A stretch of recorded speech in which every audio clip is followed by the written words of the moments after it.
Hi అండి, అందరికీ నమస్తే. నేను మీ సునీల్ మద్దాల. నేను ఆల్రెడీ మార్నింగ్ ఒక వీడియో చేశానండి. బ్రహ్మాజీ గారు అనబోయి శివాజీ గారు అన్నట్టున్నాను. ఎవరైతే నటుడు బ్రహ్మాజీ గారు ఉన్నారు, బ్రహ్మాజీ గారు జగన్ గారి మీద సెటైర్లు అయితే వేశాడు. ఆయన కొన్ని సెటైర్లు, అలాగే కొన్ని మాటలు అయితే కనుక ఎలా అంటే ట్విట్టర్ వేదికగా, ఎక్స్ వేదికగా ఆయన ఒక పోస్ట్ అయితే కనుక ఒక ట్వీట్ చేశాడు. ఆ ట్వీట్లు ఏంటంటే, జగన్మోహన్ రెడ్డి గారు ఈ ప్రభుత్వం సరిగా చేయడం లేదని మీరు అన్నట్టు, జగన్మోహన్ రెడ్డి గారు ఈ ప్రభుత్వం సరిగా వరద సహాయక చర్యల్లో సరిగా పాలు పంచుకోవట్లేదని, కాబట్టి మనం చేద్దాం బాగా. ఎలా అంటే, మనం వరద సహాయక కార్యక్రమంలో భాగంగా ముందు మనం చేయాల్సిన పని ఏంటంటే, 1000 కోట్లు రిలీజ్ చేసేయండి.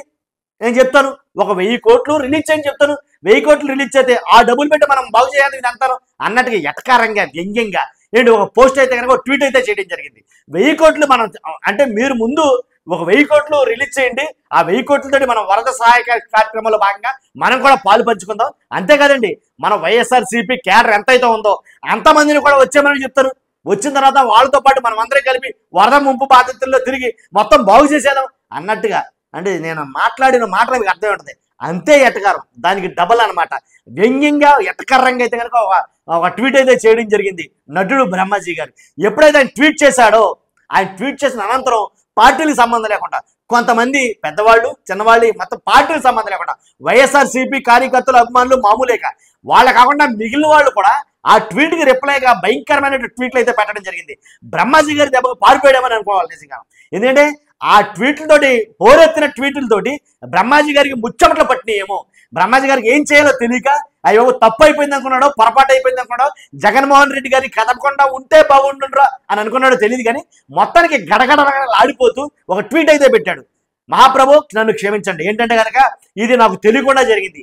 నా అకౌంట్ని ఎవరో హ్యాక్ చేశారు, నా ఎక్స్ అకౌంట్ని, నా ట్విట్టర్ అకౌంట్ని ఎవరో హ్యాక్ చేశారు.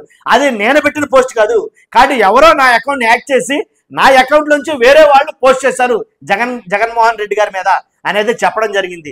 మీ అకౌంట్లు హ్యాక్ చేయడానికి, మీ అకౌంట్లు చేయడానికి మీరు ఏమైనా భారీ ఎత్తు లెజెండ్లు కాదు, ఏమీ కాదు. జస్ట్ మీరు ఒక ఆఫ్టర్ కమెడియన్ అంతే, అంతవరకే. కాబట్టి అని వైఎస్ఆర్సీపీ కార్యకర్తలు ప్రజలు మాట్లాడుతున్నమాట. అంటే హ్యాక్ చేశారన్న మాట కూడా అబద్ధమని చెప్తున్నారు వాడు.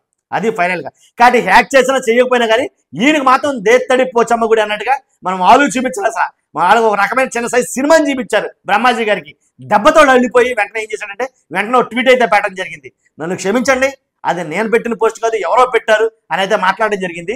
ఆయన పోస్ట్ పెట్టినప్పుడు ఒక వర్గానికి సంబంధించిన వాళ్ళు మాత్రం బ్రహ్మాజీ మీరు గ్రేట్ అండి, సూపర్ అండి, తోపు అండి, తురుమండి అని మాట్లాడిన వాళ్ళు ఉన్నారు.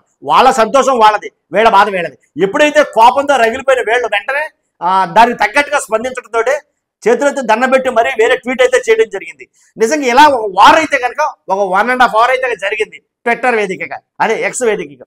చూస్తున్నాం మీరు అందరూ కూడా సినిమా నటులు ఒకళ్ళిద్దరు ముగ్గురు అప్పుడప్పుడు ఇలా బయటకు వచ్చి వాళ్ళకి అవకాశాలు లేకపోవడంతో, సినిమాల్లో అవకాశాలు లేక, అంటే బ్రతుకు తెరువు లేక, బతకలేక, కాబట్టి అయ్యే అవకాశాలు అందిపుచ్చుకోవాలంటే సినిమాని ఒక కుటుంబం వెళ్తుంది కాబట్టి ఆ కుటుంబానికి దగ్గర అవ్వాలంటే కనుక వాళ్ళని పైకెత్తాలి. కాబట్టి వాళ్ళని పైకెత్తే పనిలో ఎదటోళ్ళని బద్దం చేయాలని, ఎదటోళ్ళని తొక్కేయాలని, ఎదటోళ్ళ గురించి తప్పుగా చిత్రీకరించాలని, వాళ్ళని తిడితే మనలో వాళ్ళు పొగుడతారనే ఉద్దేశంతో వాళ్ళని తిట్టడం చేస్తున్నారు. అలాగే లేనిపోయిన ఇలాంటి కామెంట్లు పెడుతున్నారు. అలా కామెంట్లు పెట్టి వాళ్ళకి దగ్గర అవ్వాలనుకుంటున్నారు. పవన్ కళ్యాణ్ గారికి అలాగే చిరంజీవి గారి కుటుంబానికి దగ్గర అయితే మనకు అవకాశాలు ఉంటాయి. మనకి అవకాశాలు ఉంటాయి కాబట్టి సినిమా అవకాశాల కోసం మనం ఏమైనా చేయాలి అనే ఉద్దేశంతో ఒక్కడో ఇద్దరో ముగ్గురో తప్ప అందరూ అలా ఉండరు, అందరూ అలా లేరు, అందరినీ అనటం లేదు. ఎలాంటి బ్రహ్మాజీ గారి లాంటి వాళ్ళ కోసం చెప్తున్నాను. అంటే నీ బతుకుదేరు కోసం, నీకు సినిమాల అవకాశాలు రావడం కోసం ఎదుటి వ్యక్తిని కించపరచడం, ఎదుటి వ్యక్తిని తొక్కేయాలనుకోవడం, ఎదుటి వ్యక్తిని ఏదైతే మనిషిని అలా చేయడం అనేది చాలా తప్పుడు ధోరణి అని అయితే నేను అంటాను. కాబట్టి చూస్తున్నా మీరు అందరూ కూడా నిజంగా వెంటనే వాళ్ళు స్పందించిన తీరు, వైఎస్ఆర్సీపీ అభిమానులే కావచ్చు, కామన్ పీపుల్స్ కూడా చాలా మంది అయితే ట్వీట్లు చేయడం జరిగింది. వెంటనే దన్ ట్వీట్లు చేయడానికి ఈయనకి దడ అయితే స్టార్ట్ అయింది. వెంటనే అయితే కనుక రిప్లై అయితే కనుక ట్వీట్ చేయడం జరిగింది. మహాప్రభు నన్ను క్షమించండి, చేసింది నేను కాదు, ఆ పోస్ట్ పెట్టింది నేను కాదు, ఎవరో పెట్టారు ఏంటన్నా పోనీలేండి పాపం. ఎందుకంటే తప్పు ఒప్పుకున్నాడు, నేను పెట్టలేదన్నాడు, భయపడ్డాడు, ఒప్పుకున్నాడు. కాబట్టి అలాంటప్పుడు ఇంకా మనం మిగిలిన వాళ్ళు ఆయన ఎక్స్క్యూజ్ చేయడమే మంచిది నన్ను అడిగితే కనుక. కాబట్టి ఏదేమైనప్పటికీ ఒక వ్యక్తిని కించపరచడం అంటే, ఒక వ్యక్తిని మనోభావాలు దెబ్బతీయడం అంటే అది మంచి పనే కాదంట నన్ను అడిగితే కనుక. ఓకే, చూస్తున్నా మీరు అందరూ కూడా ఎలాంటి పరిస్థితులు వచ్చినప్పుడు మీరైతే ఎలా స్పందిస్తారు, మీ అమూల్యమైన అభిప్రాయాన్ని నాకు కోరుకుంటున్నా. తెలియజేయండి, నాతో పాటు నలుగురు చదువుతారు. మర్చిపోద్దు నాకు మోటివేషన్గా ఉంటుంది. అలాగే మీ బాధ్యత ప్రకారంగా మీరు ఒక లైక్ అయితే చేయండి. థ్యాంక్ యూ అండి. Thank you very much.